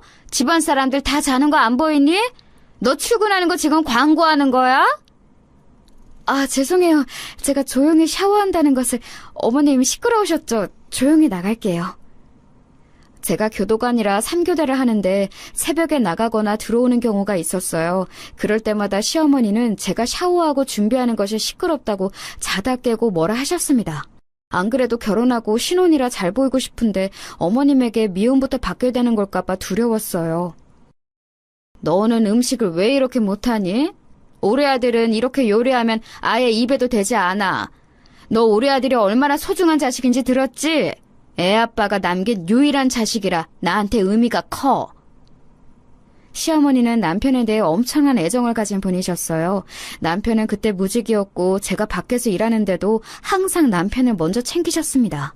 심지어 엄마가 제 몸이 걱정된다고 홍삼을 지어 보내셨는데 그걸 남편을 먹이더라고요. 어머님, 그거 친정엄마가 저 먹으라고 보내준 홍삼 아닌가요? 엄마가 비싼 돈 주고 지었다고 했는데 제가 3교대라 잠을 잘 못 자니까 걱정된다고 하셨거든요. 지금 밖에서 돈 번다고 유세 떠는 거야? 그러면 뭐해? 너 월급에서 친정엄마 준다고 반이나 주잖아. 사실상 가져오는 돈도 적으면서 뭐가 그렇게 잘났어? 우리 아들 돈 못 번다고 기죽이는 거야? 어? 아니, 그게 아니고 우리 친정엄마도 경제적으로 여유롭지 않은데 저 먹으라고 보내주신 거라 신경이 쓰여서요. 아니에요. 네. 이깟 홍삼 뭐 얼마나 한다고. 우리 아들이 몸이 건강해야 밖에서 돈을 벌어올 거 아니야. 네가 자꾸 우리 아들 기를 죽이니까 내 아들이 저렇게 집에만 있는 거잖아. 안 그래? 시어머니는 제가 무슨 말만 하면 본인 아들 기를 죽인다고 분노하셨어요. 실제로 남편은 결혼하고 2년은 무직 상태로 보냈거든요. 저만 밖에서 돈을 벌어오고는 했죠. 남편이 워낙 겉모습이 잘나서 대학생 때는 모델 아르바이트를 하기도 했지만 나이가 들고 결혼하니 현실적으로 아무 회사에서도 남편을 찾지 않았습니다. 생활비가 부족하니 시어머니가 소일거리를 해서 보탤 정도였죠. 제가 버는 돈으로 친정 엄마부터 시댁 식구들까지 책임져야 하니 제 어깨가 너무 무거웠습니다. 그걸 아는 친정엄마는 당신께 용돈을 더 주지 않아도 된다고 하셨죠. 지수야, 엄마는 괜찮아. 그러니까 용돈 안 줘도 돼. 엄마 몸도 이제 전부 다 많이 나아졌으니까 식당에서 일하면서 돈 벌 수 있어. 실제로 돈이 너무 부족해서 대출까지 받아 쓰는 형편이었던 저는 결국 엄마에게 들어가는 돈을 줄이게 되었습니다. 이런데도 남편은 벌어오지 않았어요. 그러면서 부부싸움의 횟수도 늘어났죠. 문제는 저희가 조금만 언성을 높여도 시어머니가 찾아왔다는 거예요. 같은 집에 사니까 들을 수도 있는데 시어머니는 마치 도청하는 것처럼 매번 찾아오셨죠. 현실적으로 우리가 지금 돈이 없잖아. 당신이 밖에서 조금이라도 벌어오면 숨통이라도 트이니까 그러는 거야. 나도 조금이라도 월급 더 가져오려고 무리하게 초과 근무하는 거 몰라? 내 몸 다 망가지면서 일하는데 당신은 종일 집에서 누워서 텔레비전이나 보고 내가 속이 상해 안 상해? 내가 다 생각이 있어서 그러는 거야. 나라고 일하기 싫은지 알아? 나도 여기저기 이력서 돌리고 혹시라도 촬영 잡히면 연락 달라고 자존심 굽히고 있어. 그런데 지금 경기가 안 좋아서 어쩔 수가 없다잖아. 내가 제일 속상해. 왜 자꾸 나한테 그러는 거야? 그러니까 그 모델 일 말고 하다못해 나가서 식당 일이라도 할 수 있잖아. 아니면 공사장 가서 막노동이라도 하면 되는 걸 왜 집에서 이러고 있냐는 거야. 내 말이 무슨 뜻인지 몰라서 그래? 그만해라, 그만해. 네가 지금 여기가 어디라고 하늘 같은 남편한테 소리를 질러? 내가 먹여주고 채워주니까 만만해? 우리 아들한테 지금 뭐 하는 짓이야?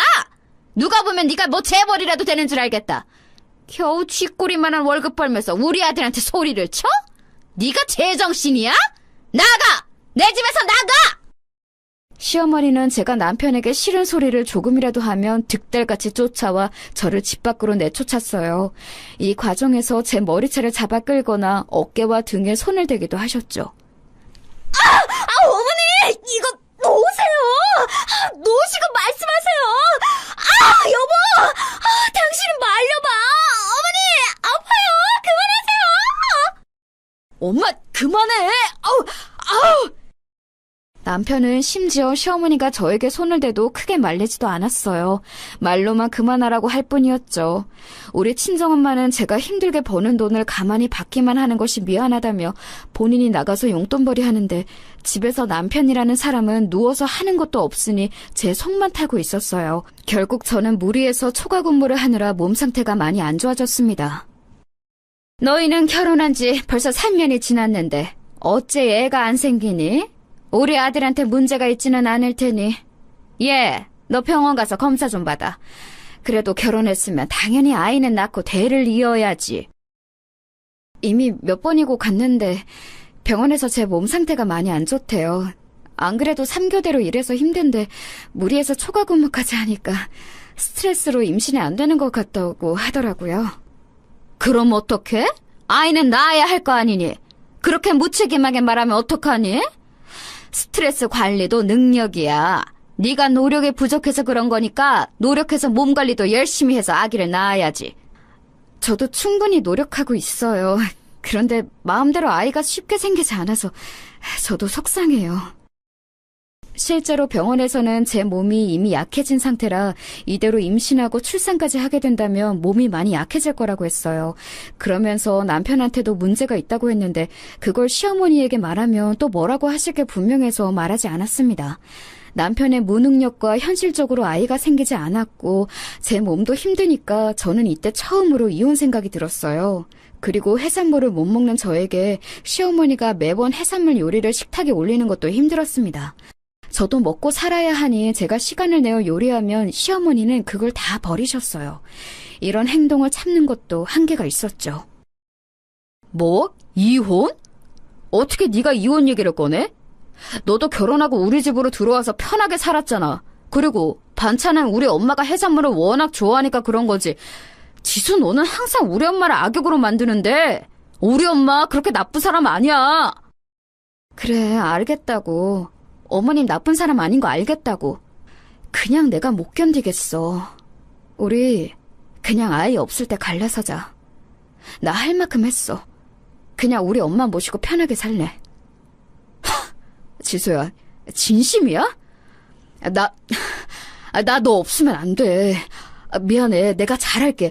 나 진짜야. 그동안 너한테 못되게 굴었던 거 미안해. 밖에 나가서 돈도 벌어올게. 한 번만 다시 생각해줘. 당장 이번 달에 나가서 돈 벌어올게. 남편은 제가 이혼하자고 강수를 두자 사정함에 빌기 시작했어요. 하지만 지칠 대로 지친 저는 그런 남편의 말이 귀에 들어오지 않았습니다. 시어머니 역시 중간에서 또 제 머리채를 잡고 나가라며 정말 말 그대로 저를 내동댕이 치기도 하셨어요. 이혼? 편하게 일하라고 재워주고 먹여줬더니 뭐 이혼? 나가! 당장 나가! 허구한 날 일하면서 범죄자만 보더니 너도 정신이 어떻게 됐냐? 내 아들 잡아먹지 말고 나가! 이 망할려나! 네, 나간다고요! 이거 놓고 얘기하세요! 자꾸 이러면 경찰에 신고할 거예요! 이혼할 거니까 이거 놓으라고요! 그렇게 저는 친정엄마의 집으로 가서 며칠 머무르게 되었습니다. 공무원으로 일하고 난 뒤 처음으로 병가를 내고 쉴 정도로 마음이 피폐해진 상태였어요. 엄마도 제가 너무 힘들어하니까 아이가 없을 때 이혼하는 것도 좋다고 하셨죠. 남편은 제가 친정에 있는 것을 아니까 계속 저를 찾아왔어요. 지수야, 내가 미안해. 한 번만 다시 생각해줘. 나 진짜 나가서 돈 벌어올게. 지수야, 나 너 없으면 못 사는 거 알잖아. 지수야, 장모님, 지수 한 번만 불러주세요. 지수야, 너 안에 있는 거 다 알아. 남편이 아무리 저를 찾아도 저는 절대 얼굴을 보여주지 않았습니다. 그렇게 며칠이 지나고 저는 몸 상태가 아무리 쉬어도 나아지지 않는 게 이상했어요. 일하는데 어지럼증이 자꾸 발생해서 동료들이 먼저 병원에 가보려고 할 정도였죠. 그렇게 병원에 갔더니 저는 아주 충격적인 소식을 듣게 되었습니다. 환자분 축하합니다. 지금 임신 4개월 차예요. 워낙 몸이 마르시고 또 생리불순이시라 모르셨죠? 그래도 축하드려요. 여기 지금 심장 소리 들리시죠? 네? 아니에요. 임신이라고요? 선생님, 다시 한번 검사해주세요. 진짜 임신이라고요? 정말로요? 아니죠? 임신 맞으세요. 여기 보시면 아기집도 보이시죠? 다음에 내원하실 때는 남편분도 데리고 오세요. 임신이라는 소식에 몇 번을 되물었는지 모릅니다. 믿을 수가 없었는데 의사는 태어난 얼굴로 임신이 맞다고 심장 소리도 몇 번이고 들려주었어요. 무슨 정신으로 집에 왔는지 모르겠습니다. 그날도 남편은 우리 집 앞에 서 있었어요. 남편을 보자마자 저는 참을 수가 없어서 원망의 목소리를 내게 되었습니다. 인간아! 이 망할 놈아! 나 임신이래! 그렇게 가지려고 할 때는 안 생기더니 나 임신이래, 이 사람아! 왜 도대체 내 인생을 이렇게 만들어? 나 진짜... 지수야, 진짜야? 임신? 진짜? 야, 잘됐다! 우리 그렇게 아기 가지는 거 원했잖아. 나는 너무 기쁜데? 지수야, 우리 다시 합시다. 어차피 이혼 서류도 제출 안 했잖아. 야, 장모님, 지수 임신했대요! 세상에! 뭐? 지수야, 그게 정말이야? 임신이라니, 이게 진짜야? 세상에, 어머, 웬일이야? 너무 기쁘다. 나한테도 드디어 손주가 생기는 거야? 저는 속이 터져 죽는 줄 알았어요. 너무 막막하고 현실적으로 돈도 없는데 도대체 어떻게 살아야 하나 걱정이 되었습니다. 그런 제 속도 모르고 남편은 혼자 신나서 동네방네 임신 소식을 알리게 되었죠. 결국 첫 번째 이혼 시도는 물거품이 되었답니다. 임신했으니 이혼은 못하겠는데 문제는 시어머니였어요. 저는 도저히 시어머니 얼굴을 보고 사는 것이 힘들다고 생각했거든요. 그러니까 임신 기간 때는 친정에 있을게. 단칸방이라 엄마랑 둘이 사는 게 쉽지는 않겠지만 아무튼 당신이 내가 임신했을 때라도 돈을 좀 벌어서 모아놔. 우리 아기 낳으면 독립하기로 한 거 잊지 말고. 알지? 지수야, 내가 그건 알아서 할게. 나 오늘도 공사장 가서 돈 벌었어. 이것 봐. 바로 현금으로 주더라. 내 핏줄이 세상에 태어난다고 하니까 너무 신나서 힘들어도 웃음이 막 나오더라고. 지금도 너무 기뻐. 천만 다행이었던 점은 바로 남편이 제가 임신하자 나가서 돈을 벌기 시작했다는 점이에요. 임신 기간 때는 남편은 무조건 제 편을 들어주었어요. 시어머니 얼굴을 보는 것이 힘들다고 하니까 제 마음이 편한 대로 하라며 공사장에 가서 돈을 벌고 그 돈을 우리 친정에 가져다 줄 정도였죠. 그래도 김서방 하는 짓 보니까 정신 차렸나 보다. 자기 새끼 생기면 저렇게 변하는 남자들 많아. 그러니까 힘들어도 꾹 참고 버텨. 알겠지? 친정엄마도 남편이 하는 행동을 보고 저에게 오히려 이혼하지 않길 잘했다고 할 정도였습니다. 확실히 친정집에 있으니 마음이 편해서 저도 시어머니의 존재는 잊고 아이 태교에 집중했어요. 중간에 시어머니에게 연락이 오긴 했지만 마음이 불편해서 받지 않았습니다. 그러다 아이가 태어났는데 당장 돈이 없어서 독립을 못하고 있었어요. 나 이제 밖에서 돈 버는 거 알잖아. 장모님 댁은 너무 좁아서 우리가 같이 살 수도 없고. 내가 중간에서 역할 잘할 테니까 우리 집에 가서 살자, 응? 그럼 진짜 돌까지만 같이 사는 거고 돈 모으면 나가는 거야? 약속하는 거다. 시어머니가 뭐라고 해도 당신 절대 흔들리면 안 돼. 우리 셋이 힘들어도 나가서 사는 거야. 알겠어? 알겠어. 내가 이렇게 손가락 걸고 약속할게. 우리 서영이를 봐서라도. 지수야, 나 절대 거짓말 안 해. 걱정하지 마. 나 믿지? 내가 알아서 할게. 그렇게 남편 말을 믿고 시댁에 들어간 저는 시어머니가 예전보다 더 시집살이를 시킬 것이라고는 전혀 상상도 하지 못했답니다. 사람은 바뀌지 않는다는 것을 알게 되는 계기가 되었어요. 제가 낳은 아이는 성별이 딸이었는데 시어머니는 심각한 남아선호 사상을 가지고 계셨거든요. 아우, 애 입 좀 막아라. 시끄러워서 잠을 잘 수가 없어. 여자애가 벌써 이렇게 목청이 커서 어떡하니? 우리 아들 닮았으면 조용하고 있는 줄도 몰랐을 텐데. 그러니까 아들을 낳았어야지. 아휴, 너는 꼭 낳아도 딸을 낳아서 이런 상황을 만들어? 어머님, 서영이 지금 겨우 8개월이에요. 8개월 아기가 우는 건 당연한 거잖아요. 안 울면 그게 더 이상해요. 우리 아들은 안 그랬어. 내 아들은 태어났을 때부터 효도했어. 어찌나 조용하고 순한지 동네 사람들이 칭찬했다니까? 내가 말이야, 우리 아들을 데리고 시장에 가면 사람들이 애가 참 순하다고 얼마나 칭찬하던지 몰라. 그래서 내가 아들 키울 때 얼마나 뿌듯했는데? 시어머니는 항상 당신 아들에 대한 자랑을 끝없이 표현했어요. 듣기 좋은 소리도 사람이 계속해서 3번 들으면 싫잖아요?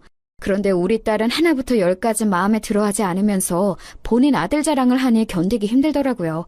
저도 할 말을 하는데 귀를 막고 있는 건지 듣지도 않으셨답니다. 그러다 사건이 발생했는데 아이가 태어난 지 1년이 지나 돌잔치를 하려고 준비 중이었어요. 남편과 미리 말한 대로 돌잔치 후 분가를 하려고 했고 거기에 맞춰 저도 복직을 하려고 했습니다. 요즘 돌잔치는 직계 가족만 모여서 작게 하잖아요. 그래서 저희도 시어머니, 친정엄마, 그리고 시댁 쪽 친척 몇 번만 모여서 작게 진행했어요. 여기서 사건이 발생했습니다. 그래, 이제 그럼 나가 사는 거야? 그럼 아이는 누가 봐줘? 봐줄 사람은 있어? 괜히 나가서 고생하지 말고 시어머니랑 같이 사는 게 좋지 않아? 얼마나 좋아. 요즘 애들 봐주는 시어머니 없다? 아이는 친정엄마가 오셔서 도와주신대요. 남편도 제 근무 시간대에 맞춰 일할 수 있으면 일한다고 하더라고요. 일단 어떻게든 살아봐야죠. 뭐 얼마나 대단한 일 한다고 저렇게 으스대는지 모르겠어. 가만 보면 우리 아들 기를 죽이는 것 같다니까. 내가 아이 봐준다고 해도 소스라치게 놀라면서 거부하더라. 나 참. 어머님이 아이 운다고 입 막고 자꾸 개월수에 맞지 않은 음식 주시니까 그렇죠. 그리고 남편보다 제가 더 안정적인 직장이니 제가 일하는 게 좋잖아요. 얘 좀 봐요. 이렇게 내가 뭐라고 하면 따박따박 말대꾸 한다니까? 예전 같았으면 소박 맞고 쫓겨날 텐데 시대를 잘 타고 태어났어. 참, 돈이라도 많이 벌면 몰라. 쥐꼬리 같은 월급을 가져오면서 저렇게 유세야. 시어머니는 돌잔치에서도 저에게 시비를 걸었어요. 문제는 거기에 우리 친정엄마도 와 있다는 거였죠. 저도 평소 같았으면 득달같이 달려들지 않았을 텐데 엄마 앞에서 제 욕을 서슴없이 하는 모습을 보니 참을 수가 없었습니다. 친정엄마의 표정이 점점 안 좋아지기도 했고요. 우리 엄마를 난처하게 만드는 모습을 어느 딸이 참나요? 여보, 어머니 좀 말려봐. 우리 엄마 당황하는 거 안 보여? 지금 이게 뭐야? 아기 생일잔치에서 기분만 상하고. 지수야, 엄마가 일부러 그러는 것도 아니고 당신이 좀 참아. 오랜만에 친척들 모이니까 괜히 그러시는 거지. 너무 마음에 담아두지 마. 왜 좋은 자리에서 분위기를 망치려고 해? 내가 망치는 게 아니고 지금 시어머니가 사람들 앞에서 내 욕을 하잖아. 당신 제정신이야? 당신 아내가 저런 말을 듣고 있는데 아무렇지도 않아? 좋은 날 제발 좋게 넘어가자. 왜 이렇게 매번 일을 크게 만들어? 그냥 어른이 하는 말이니까 넘어가면 안 돼? 예민하게 굴지 말자, 제발. 그런데 남편은 제가 말리라고 해도 말리지를 않았어요. 전혀 귀담아 듣지 않는 모습에 속이 상했죠. 오히려 자꾸 저한테 참으라는 말을 하더라고요. 이때 남편에게 너무 많은 실망을 하게 되었답니다. 제가 일하는 곳이 교도소잖아. 솔직히 나는 그래서 우리 손녀가 제대로 보고 배우는 게 있을지도 걱정이 된다니까. 환경이 그렇게 중요한데 굳이 분가한다고 하니까. 아유, 속이 타지. 우리 아들만 믿고 내보내는 거야. 사돈, 제가 듣다 기가 막혀서 말하는데요. 도대체 우리 딸한테 왜 그러시는 거죠? 우리 딸은 그래도 공무원인데 사돈 아들은 아기 낳았는데도 공사장에서 일용직으로 일하는 거의 무직이잖아요. 내 새끼 왜 자꾸 욕하는 거야, 이 사람아? 어휴, 깜짝이야. 아니, 왜 소리를 지르고 그러세요? 제가 없는 말 지어냈나요? 교도소에서 범죄자들 보면서 일하는 거 맞잖아요. 뭐가 그렇게 당당하다고 큰 소리야? 내 딸은 그래도 철밥통 직장을 가지고 있기라도 하지. 당신 아들은 뭐가 잘났는데? 뭐 하나 잘하는 것도 없으면서 자꾸 내 딸 사람들 앞에서 욕하는 거야, 이 사람이! 저는 우리 엄마의 성격을 누구보다 잘 아는데 엄마가 누군가에게 저렇게 화내는 것을 처음 봤어요. 아마 자꾸 제 욕을 하는 게 참을 수가 없으셨나 봐요.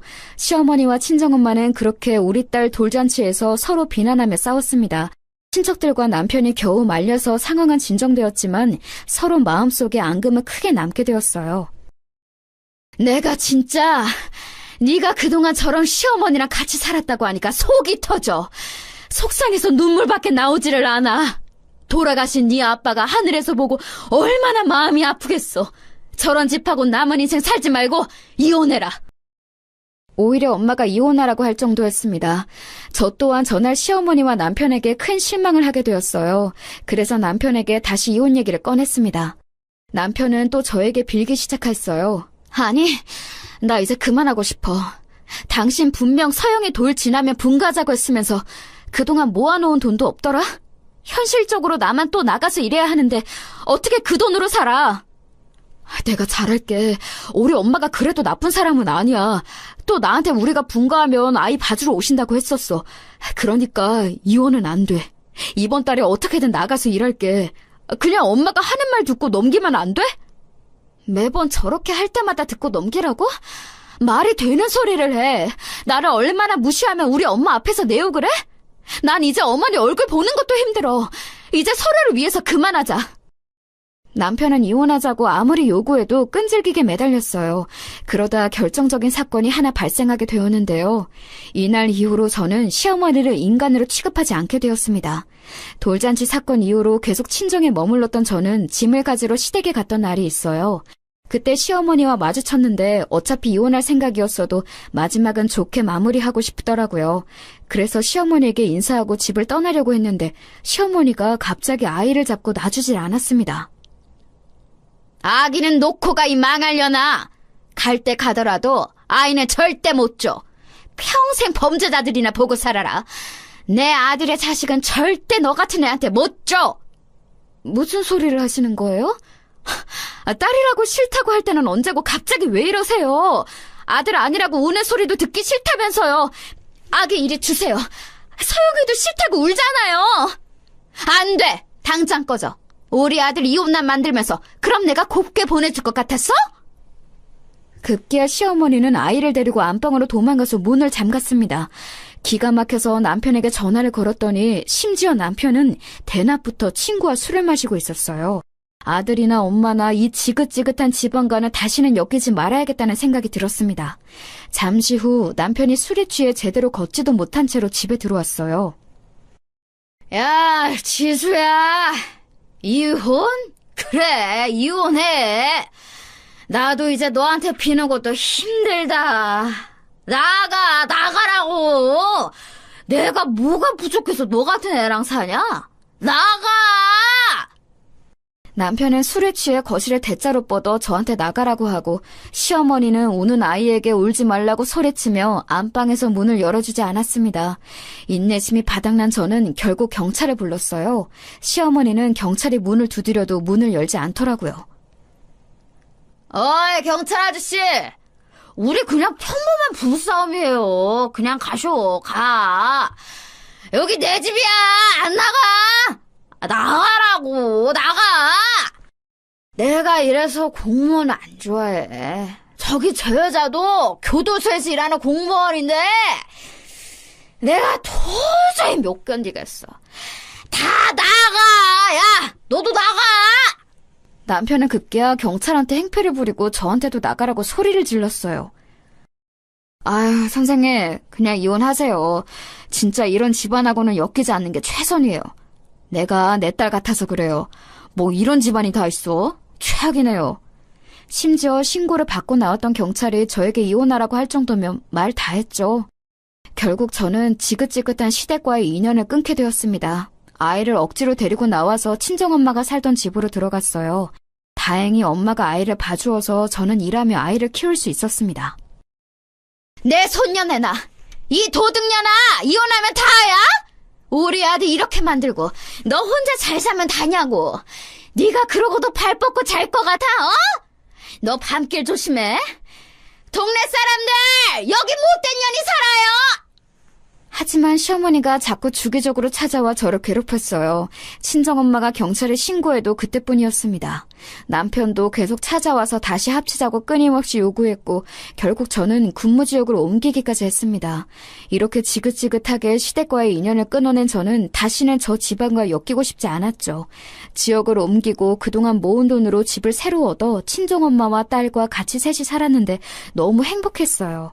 사실 돈은 여전히 부족했지만 사랑이 가득한 집이었답니다. 엄마, 할머니, 사랑해요. 나는 엄마랑 할머니가 있어서 너무 행복해. 우리 평생 이렇게 셋이 같이 살자. 오래오래 할머니 100살까지 살아. 우리 서영이를 봐서라도 할머니가 오래 살아야겠다. 우리 강아지랑 할머니랑 평생 행복하게 살자.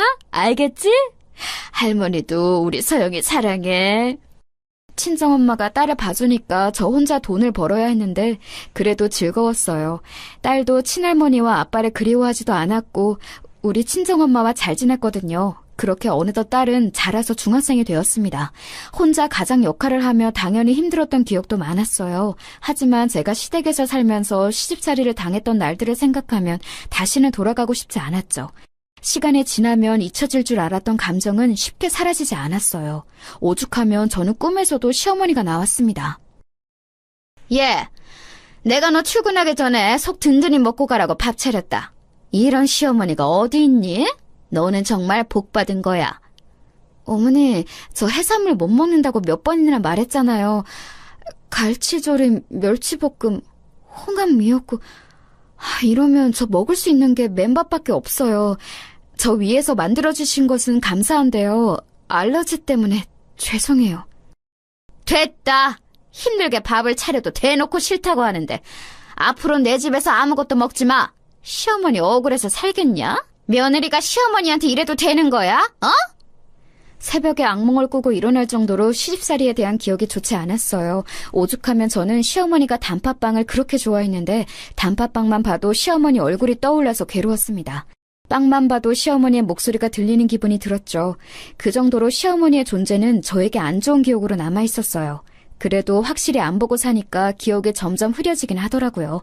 최대한 딸과 친정엄마를 보며 좋게 생각하며 지내던 어느 날이었습니다. 그날은 다른 날처럼 똑같이 일하고 있었어요. 동료가 새로 들어온 수감자 중에 골치 아픈 사람이 있다는 말을 저에게 하더라고요. 워낙 장소가 교도소라 이상한 사람이 많아서 그런가 보다 생각하고 넘겼는데 말을 들어보니 심각하긴 했습니다. 저 아줌마 진짜 성격 장난 아니라서 들어오자마자 사고를 쳤어요. 처음 본 같은 방 사람들한테 시비를 걸더라니까요. 저 정도면 여기 오기 전에는 얼마나 사고를 치고 돌아다녔을지 눈에 보인다니까요. 사기죄로 들어왔다고 하던데. 도대체 어느 정도길래? 내가 이따 교대하면서 좀 볼게. 보통 그래도 첫날이면 자기 성격 숨기고 살던데 특이하네. 동료들이 치를 떨며 싫어하길래 저는 궁금함이 생겼습니다. 마치 교대 시간이 다가와서 그 방으로 가서 얼굴을 본 순간 저는 그 자리에서 아무 말도 못하고 얼어붙었어요. 그 수감자와 눈이 마주쳤는데 수감자도 저와 같이 놀라서 눈이 동그래졌습니다. 어머, 세아가 너 지수 맞지? 세아가 오랜만이다. 야, 여기서 다 만나네. 어머, 웬일이니? 반가워. 나 알지? 네 시어머니였잖아. 내가 잘해줬던 거 알지? 이 사람들아, 여기 교도가 내 며느리였어. 나한테 잘하라고. 몸이 굳어 움직이지 못하는 저와 달리 시어머니는 저를 반가워하더라고요. 도대체 무슨 염치로 저를 반가워하는지 이해가 가지 않았습니다. 같은 방 수감자들은 저와 시어머니 얼굴을 번갈아서 쳐다보더라고요. 다시는 살면서 마주치고 싶지 않았고 그래서 이사까지 했는데 이렇게 마주칠 줄은 전혀 몰랐습니다. 야, 지수야, 서영이는 잘 지냈니? 내가 우리 서영이랑 너 보고 싶어서 얼마나 힘들었는지 몰라. 이렇게 마주치니까 너무 기쁘다. 내가 너 아침에 출근하기 전에 밥 차려줬던 거 기억나지? 아이고, 반가워. 시어머니는 계속해서 저를 반가워했고 저는 정신 차리고 그 자리를 피했어요. 자리로 돌아와서 가만히 생각하는데 속에서 무언가 올라오더라고요. 저를 보고 오히려 못 본 척을 하는 것도 아니고 저렇게 뻔뻔하게 아는 척을 할 줄은 전혀 몰랐습니다. 그런데 시어머니는 그 뒤로도 제가 방을 확인하려 가면 계속해서 으스댔어요. 지수야, 너를 보니 우리 서영이가 보고 싶다. 우리 손녀는 잘 지냈니? 너는 내가 그렇게 잘해줬던 거 기억은 해? 조용히 하세요. 소란 피우지 말고 조용히 자리에 앉으세요. 야, 네가 어떻게 나한테 이래? 내가 너한테 얼마나 잘해줬는데 은혜를 이런 식으로 갚아? 네가 그러고도 사람이야? 심지어 제가 아는 척을 하지 않자 뻔뻔하게 나오기 시작했습니다. 하긴 저렇게 사람이 앞뒤가 달라야 억 단위로 사기도 치고 그러는 거겠죠? 동료한테 들으니 시어머니는 무려 갯돈으로 수억 원을 들고 날랐다가 잡혔다고 하더라고요. 자꾸 내 딸의 이름을 언급하는 것도 짜증나는데 자기가 잘해줬다고 하는 것을 보니 속에서 울컥하고 올라왔습니다. 그러다 제가 복수할 수 있는 일이 일어났어요. 시어머니는 워낙 문제가 많았는데 그 방에 유독 성격 더러운 수감자가 있었거든요. 둘이 싸운다는 소식을 듣고 달려갔는데 사실 그건 싸움이 아니고 시어머니가 일방적으로 맞는 거였죠. 지수야, 내 며느리 날 구하러 왔구나. 그래. 이리 나오세요. 독방으로 가세요. 지금 뭐 하시는 거예요? 이렇게 같은 방 사람끼리 싸우면 안 된다고 했을 텐데요. 뭐? 내가 맞은 거야. 내가 피해자라고. 지금 보고도 몰라? 안 돼. 닥쳐. 조용히 안 해? 여기. 이리 와서 이 사람 데리고 독방으로 가. 자꾸 이렇게 사고치면 계속 독방형에 처할 거니까 처신 똑바로 해. 알겠어? 입 다물어. 제 인생에서 가장 통쾌했던 날이 바로 전날이랍니다. 시어머니는 끝까지 독방에 들어갈 수 없다며 발버둥을 쳤어요. 하지만 여기는 교도소였고 시어머니는 수감자였죠. 시어머니는 아직도 제가 시집살이를 당하는 며느리라고 생각했나 보더라고요. 코웃음 치며 독방으로 넣고 방에서 갇힌 시어머니를 보는데 웃음이 자꾸 나왔습니다. 어머니, 이렇게 부르는 것도 참 오랜만이네요. 거기서 혼자 반성이나 해. 나는 당신하고 할 말 없으니까. 알겠어? 마음 좀 곱겠어. 얼마나 거지같이 살길래 사기죄로 들어오냐? 뭐? 야, 너 거기 안 서? 이리 와. 야! 조용히 하세요. 교도관한테 야라는 소리 하지 마세요. 조용! 자꾸 그러면 독방기가 늘어납니다. 시어머니는 그 뒤로도 꼬투리가 잡혀서 독방에 자주 들어갔어요. 그리고 그 사실을 알자 전 남편에게 연락이 오기 시작했습니다. 처음엔 받지 않으려고 했는데 받았더니 아주 납작 엎드리더라고요. 지수야, 제발 우리 엄마가 너무 고통스러워해. 제발, 어?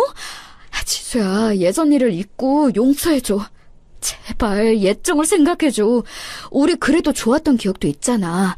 안 그래? 지수야. 네 엄마 사람은 나쁜 사람 아니라며. 근데 남의 돈 떼먹고 교도소 왔더라? 그게 나쁜 사람이 아니면 뭐냐? 내가 그렇게 내 편 들어달라고 할 때는 모른 척하더니. 됐어, 이 사람아. 통쾌하게 말하고 전화를 끊으니 얼마나 기분이 좋았는지 몰라요. 그렇게 전 남편은 문자로 자기가 잘못했다고 주기적으로 연락이 오고 있답니다. 저는 그러거나 말거나 시어머니를 주무르며 살고 있어요. 이 사실을 친정엄마에게 말했더니 엄마가 폭소하더라고요. 우리 엄마가 그렇게 환하게 웃는 것은 너무 오랜만이었죠. 시어머니를 보면 나쁜 사람은 언젠가 다 돌려받는다는 말이 무슨 말인지 알 것 같아요. 인과응보라는 것은 이런 사연을 두고 말하는 거겠죠? 여기까지가 제가 준비한 사연인데 재밌게 들으셨는지 모르겠어요. 시어머니를 볼 때마다 그리고 전 남편에게 연락이 올 때마다 억울했던 지난날이 생각나더라고요.